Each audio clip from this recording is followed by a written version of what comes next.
Good afternoon, good evening, good morning, wherever you are. Welcome to the French Revolution part. I don't know how many times I've done this by now, so we're going to give it a shot and hopefully this recording works. This afternoon, or actually it's this evening where I am, welcome to my library as I record. And we're going to be looking at the stages of revolution. If you take a look at your screen, you'll see the stages of revolution: the crisis, the reform, and the radical stage, Thermidorian reaction, the arrival of Napoleon or the new dictatorship, and the Napoleonic Wars. The Napoleonic Wars is going to be covered in a written lecture, and this one is going to be dealt with here.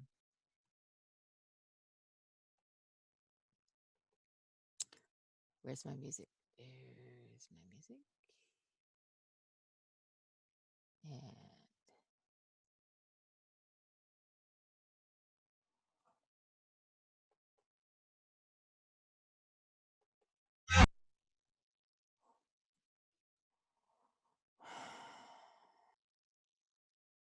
roll the dice, feel the fear in my enemy's eyes. Listen as the crowd would sing.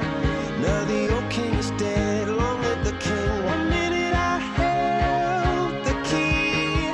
Next the walls were closed on me, and I discovered that my castle stand upon pillars of salt and pillars of sand. I hear Jerusalem bells are ringing. I played you a clip of Coldplay's Viva La Viva. When I first heard this song a number of years ago, a student introduced me to it and asked me what it meant and who it applied to. And the reality is that this song, which I very much encourage you to go listen to the entirety of it on Spotify, applies to multiple people in the French Revolution. It applies to, in fact, Louis XVI, it applies to Maximilien Robespierre, and it also applies to Napoleon. So you're going to see a lot of that in this as we go forward. So let's take a look at the specifics of the revolution. I have removed the Beatles Revolution, which I love to play for you here because of copyright issues while I put this on YouTube. So once again, I encourage you to go pull that off of Spotify as you listen. The first stage of any revolution is the crisis, something that sets it off. If you remember your revolutionary triangle that we talked about, where you have political discontent, you have economic problems, and then you have ineffective leadership. But in the interior, what sets it all off is the crisis. And along with that crisis, you usually have the big T of timing and the big S of often stupidity that sets it off. Now, this first phase of the crisis we'll look at in just a second. But we'll also talk about, we're going to see how the reform that's done at the very beginning of this removes all the old forms of authority and thereby sets the stage for the stage 3, which is the radical revolution. The radical stage is usually going to begin when a state of emergency is declared, not for a specific reason like an earthquake or we've been invaded or COVID-19 or other things, okay? But instead, states of emergency, we do a lot. We do things, a state of emergency for Hurricane Katrina, for an earthquake, for a flood, and all of those things. Those are natural disasters. That's a time to declare a state of emergency. But you don't declare a state of emergency because you don't like your enemies, which is what happens in the midst of the revolution. We're going to save the revolution, which the revolution isn't something that needs to be saved. It's just a process, okay? It's not an entity or an end in and of itself. Trying to do that requires terror tactics to eliminate anybody you feel like is a problem, disagrees with you, or you have a grudge against. Welcome to the reign of terror. Then there's a reaction, a swing back to the right. And then there's going to be some corruption, unfortunately, usually under that, which leads straight into a military regime, a new dictatorship, which sometimes has a whole lot more power than the dictatorship you started out with. Okay. Now, what sets this one off? What's the crisis? The crisis has to do with the money. When you remember when I talked about Louis XIV and becoming an absolute monarch, one of the things that I said was they're never going to solve the problem of the money. Well, now they owe 4 billion livres. Now, we're used to those sorts of numbers being thrown about, but you need to understand that the average Frenchman didn't earn more than maybe a half a franc in a week. It was tremendous.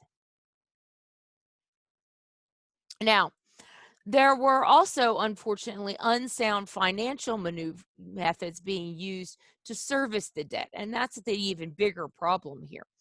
They're going to try to repudiate all the obligations. We're going to just say the bills are paid, and even though we haven't paid anybody. Louis XVI tries this, and the Parlement of France refuses to write it in the law books for rightful reasons. He tries to change the amount of interest that he's going to pay based on who the investor is, rather than simply one flat rate, which speaks to the class problems that France is already having. The banks in France won't lend Louis any more money, nor will any other banker in all of Europe, which is the real sign he's in trouble. And then the French decide to support the American Revolution. Now, supporting the American Revolution wouldn't be a big deal, except for it was based on principles from the philosophes, these ideas of reasonable and rational government that now are no longer theoretical and have absolutely nothing to do with how the French govern things. Therefore, you've supported a government that's the exact opposite of what France is, while continuing to spend way too much money. Okay. Now, what you're seeing here is the handout, and I want you to make certain that you go grab that off of Canvas. Now, you'll see here what you're seeing on this is that the progression of the revolution is going to get more and more radical till it hits a point where it just can't, where people won't go any further. It starts out fairly moderate. We just have French patriots and the aristocrats. Well, then the patriots split into two groups, the Jacobins and the Feuilletists. The Feuilletists are followers of the Marquis de Lafayette, who fights in the American Revolution. He's a fairly moderate fellow, but he does want progress. Whereas the Jacobins are a brand new political action group, to put it in our terms. They are, there's a lot of reforms they want, but they're also fairly radical, and at the same time, they're also not clear in how they're going to get to what they want to do. As time goes on, they gain more power, and then the Jacobins split into moderates and Jacobins. And that went forward before I wanted it to, so let me see if I can back up. And the Jacobins splits into the Jacobins and the Girondins. And then you'll have the Jacobins and the Girondins are going to become the moderates. And then you got a real interesting phenomena that happens when the Jacobins become the moderates, because they don't want to get rid of all private property. Let me try that again. Private property, like the Hébertists do. And then once again, the Jacobins become the more radical. And you'll also see on here the 4 major national assemblies that you'll have: the Estates General, the National Assembly, and the National Assembly, the Legislative Assembly, and the National Convention. First stage is the financial crisis. And to try and deal with this, Louis's court of last resort is to call the Estates General. The Estates General is the legislative body of France. It hasn't been called since 1614. And to save you doing math, that means it hasn't been called in 175 years. And if you haven't called your legislature in 175 years, guess what, folks? You don't have a legislature. And at this point, there's not a lot of revolution in the air, but there was a lot of stupidity. And a lot of that fell on Louis XVI. Louis XVI has zero See, read my hands. Zero uh, political instincts. Okay. He's never going to know what to do. He's never going to be able to move before the revolution does. He actually is going to have no real idea of what he wants the Estates General to do, other than we need to do something about the money. And you guys said I had to call this, so I called it. And that's not leadership. That's reacting to the situation rather than leading it. One of his bigger problems is not that he just has this.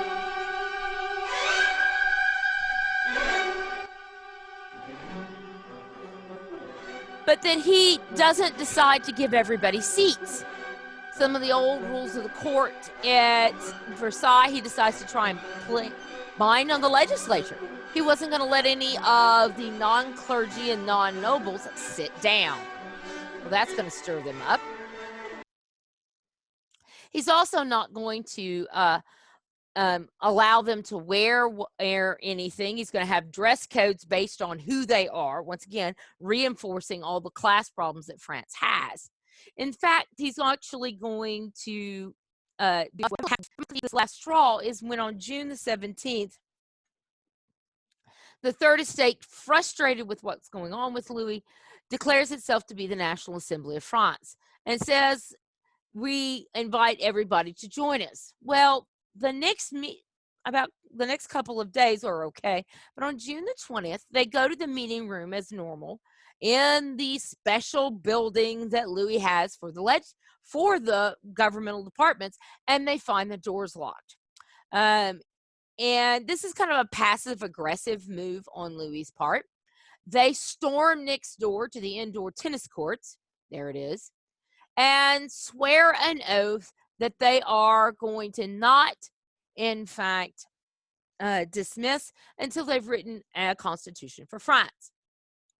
This is the second government of the revolution, the National Assembly, which is going to last for about 2 years, during which point they will not have a constitution. They delay a long time to do this, and they don't really have any sort of electoral approval, the very thing that they say they need. Like I say, they're the second assembly. They're the first really revolutionary government. They don't have a constitution. There's a lot of reactions to what the National Assembly does across France and across Paris. One of the things is that Louis calls out the military. But being typical Louis, he calls them out and just lets them stand there. He doesn't use them.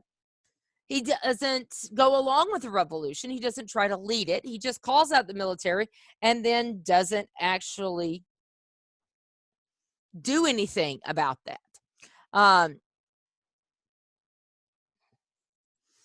Then he actually, in response to that, the French will storm the Bastille. What's going to happen here is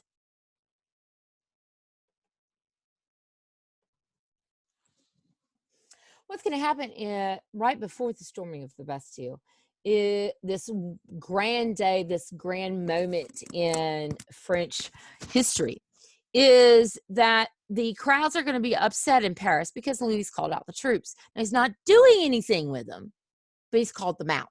So what they do is they decide they first need guns. So they storm first the L'Hôtel des Invalides.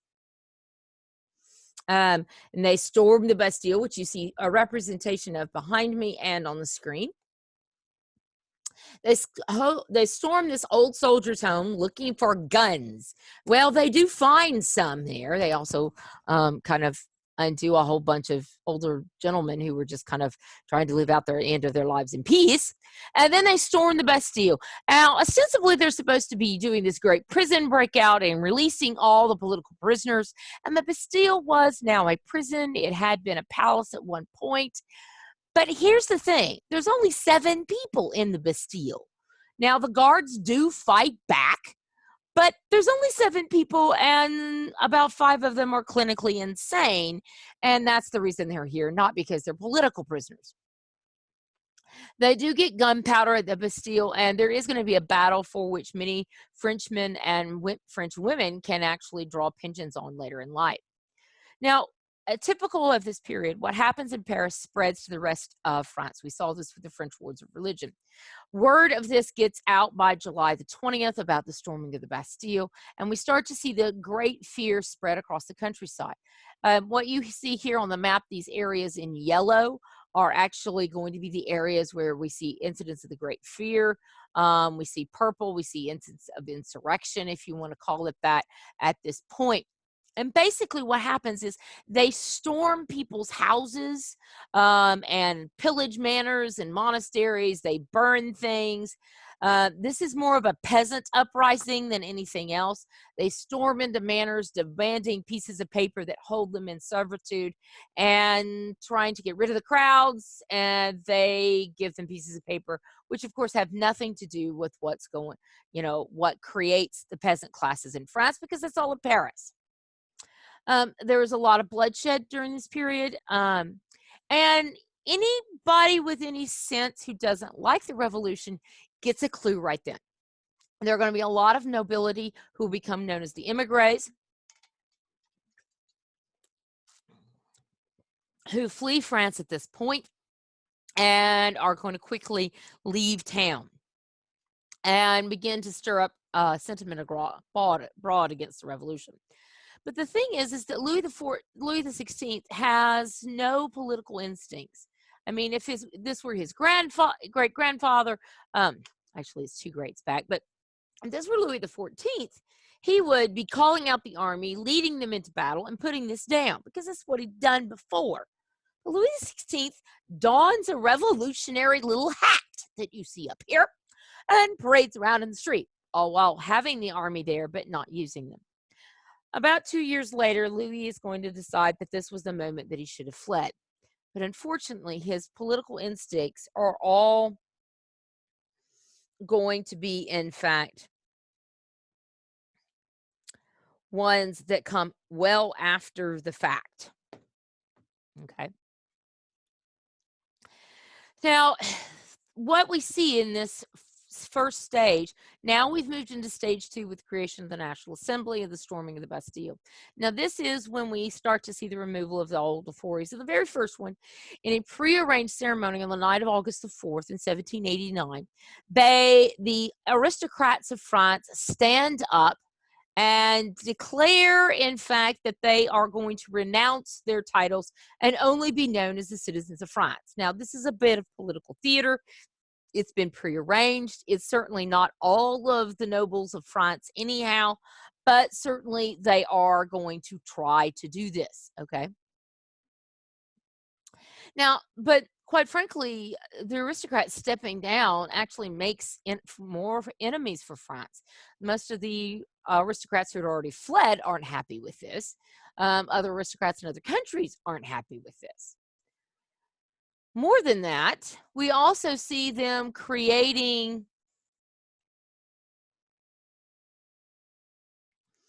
a constitution for the first time, and that's going to be a key piece of this. But it's not a full constitution. It's merely a Bill of Rights without the actuality of a constitution. So instead, now that they've eliminated the hierarchy, they're going to try and form a new system, but they actually aren't going to write a constitution yet. They are going to write a Bill of Rights, which they see as the most important part. Now, this is a really striking thing, and some of you've asked me about whether or not we were doing the declarations assignment. And in the interest of time, we're not going to. But what you see here is this is the French Bill of Rights. Now, it bears a lot of similarities. We're going to see discussions of free speech and freedom of assembly, just like we see in the American Bill of Rights, our first 10 amendments to the Constitution, and what we saw in the English Bill of Rights a century before in 1689. But there are also some notable differences. This one talks a whole lot more about social hierarchies, something that neither the American or the British version do. This one also has more loopholes in it for states of emergency, which is a really dangerous piece that is going to be part of it. But often it's very, very similar, and we see a lot of similarities.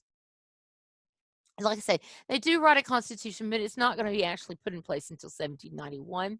That constitution is going to last only a year. We are very fortunate in the United States that we've only had 2 constitutions. France is on their 5th republic and I think like their 10th constitution, because they're going to have several constitutions in the course of the republic of the revolution, excuse me. Until we get for the next 2 years, we're just going to have this provisional government of the National Assembly, which really doesn't have the kind of authority that it's claiming to have. They were elected to deal with the problem of the debt, and they've completely changed course and are going on this more revolutionary path, but without any kind of mandate from the country, and they're going to do it, and they're going to stay there for 2 years without any kind of elections.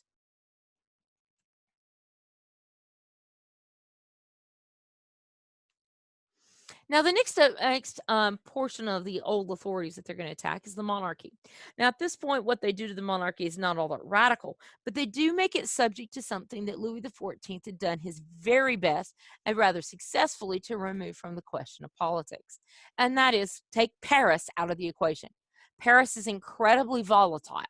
The streets are very narrow. There are a lot of grievances within the city of Paris, and it tends to erupt very, very quickly. Okay. And as a result, this is one of the reasons why after the Frondes, Louis moves out to Versailles because he's not subject to the whims of the Paris mob. But what happens is by October of 1789, they still haven't solved any of the problems that got them into this mess in the first place. They haven't solved the problems of the price of bread rising, that wages were falling. They haven't solved any of the economic issues that got them into the mess in the first place. And so the women of Paris march the 20, 30 miles out to Versailles and basically create a riot there that demands that the king and the assembly move back to Paris. This is one of the first, but not the only time that we're going to see women really be a force in this revolution. They aren't going to get the right to vote, but we are going to see them certainly be a force to reckon with. Both the National Assembly and the royal family are going to be moved to Paris. Now, the royal family is not going to be imprisoned at this point. They have a couple of palaces one being the Louvre, the other being the Tuileries in Paris, and they're going to be moving there. But this all now makes everything subject to the whims of the Paris mob, and that's the real danger here. They're also going to attack the church. The attack on the church comes in November of 1789. They're going to seize all of the church property in all of France. That includes cathedrals like Notre Dame and Reims and Caen and Montmartre and a host of others that I'm not going to try and get into. But all of those properties and all of the outlying lands they're going to seize for France. And now the church buildings, they're not really worried about. They're concerned about all the rest of the land that the church owns. And the seizure of the church property is going to be really the brainchild of a bishop, Bishop of Autun, known usually to history as Charles Maurice de Talleyrand, and his hyphenated name is Talleyrand de Périgueux. There he is. Talleyrand is going to be the key piece here in all of this. Put down in your notes, he is the ultimate political survivor.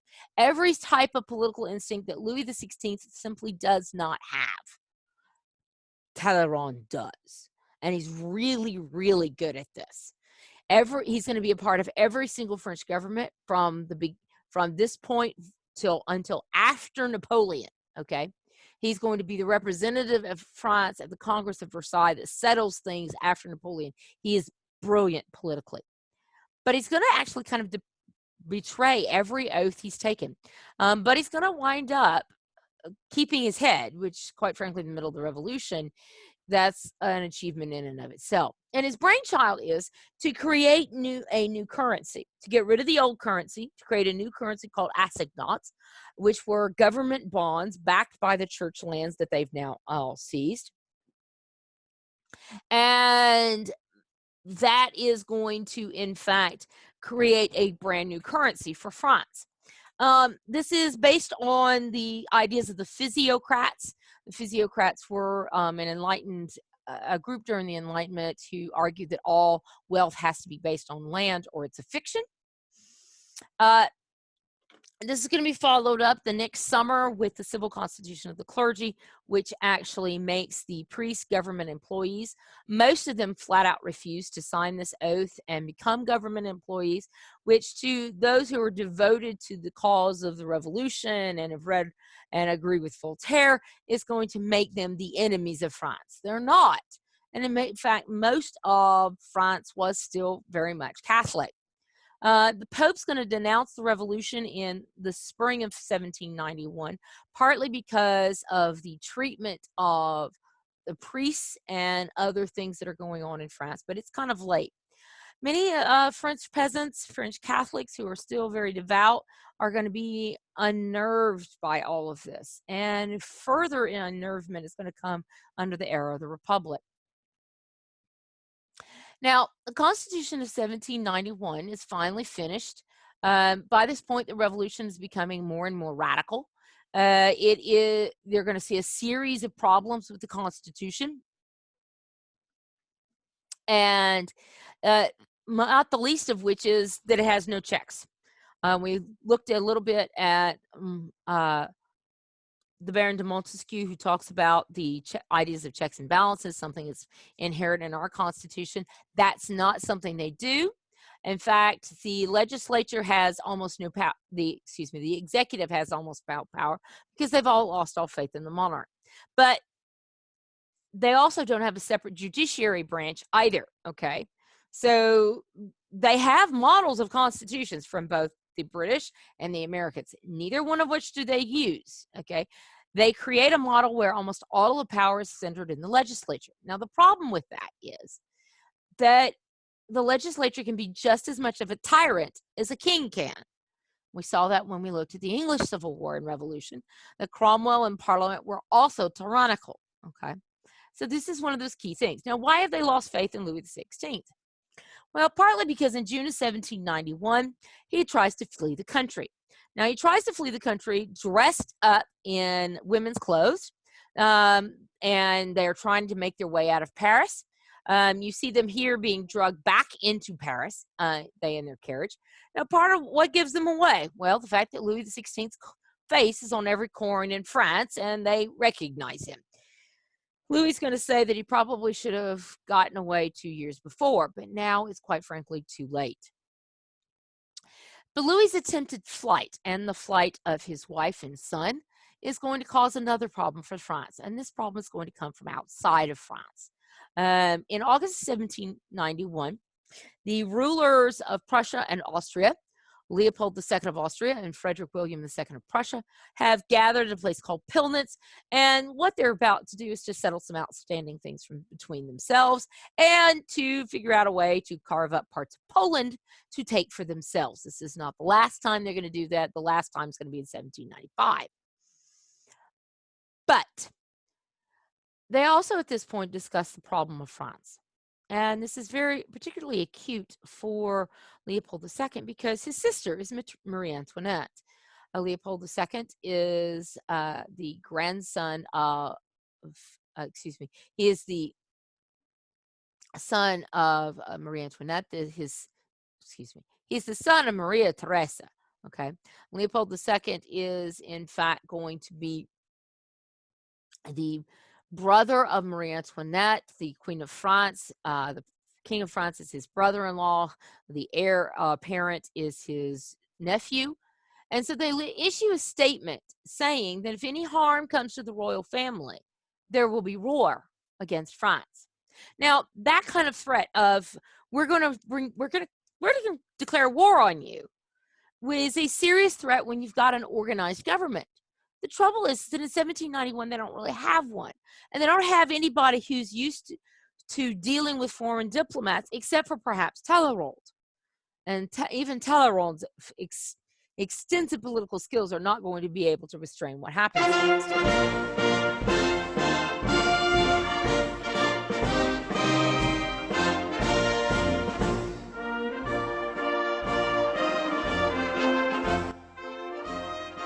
Now, the music you're hearing in the background is the Marseillaise. The Marseillaise is, in fact, now the French national anthem.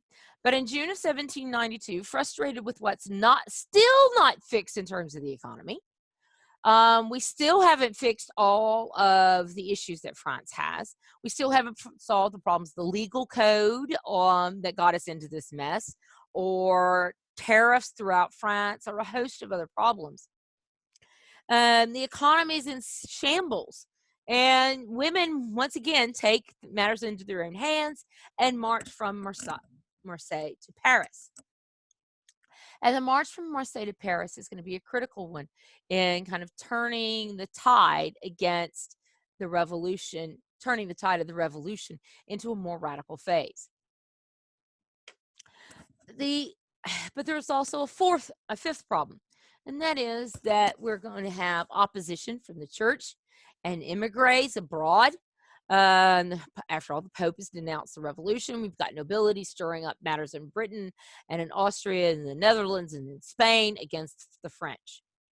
And by July of 1792, Austria and Prussia fulfill their promise and declare war on France. And this is the War of the First Coalition. Now, coalition warfare is very typical of this period, and that means we've got an alliance against a common foe, and we're going to have about 9 different coalitions, I think, by the time we're finished with the Napoleonic Wars. I'm not going to try and every time a new country comes in, we call it the new coalition, and it changes numbers. We're not going to try and track all of that. So today, where are we? We are now at the end of the second phase because we're now moving into a radical stage of the revolution. And I'm going to break it here into a second video and understand that at this point, revolution is beginning to turn more and more radical, and there's nothing left to stop it. We've removed the monarchy from any kind of authority. We've removed the church. We've removed the aristocracy. We've removed the hierarchy, the social system. We don't even have a legislature with enough authority to stop any kind of issues. And that means that it can go as radical as it wants.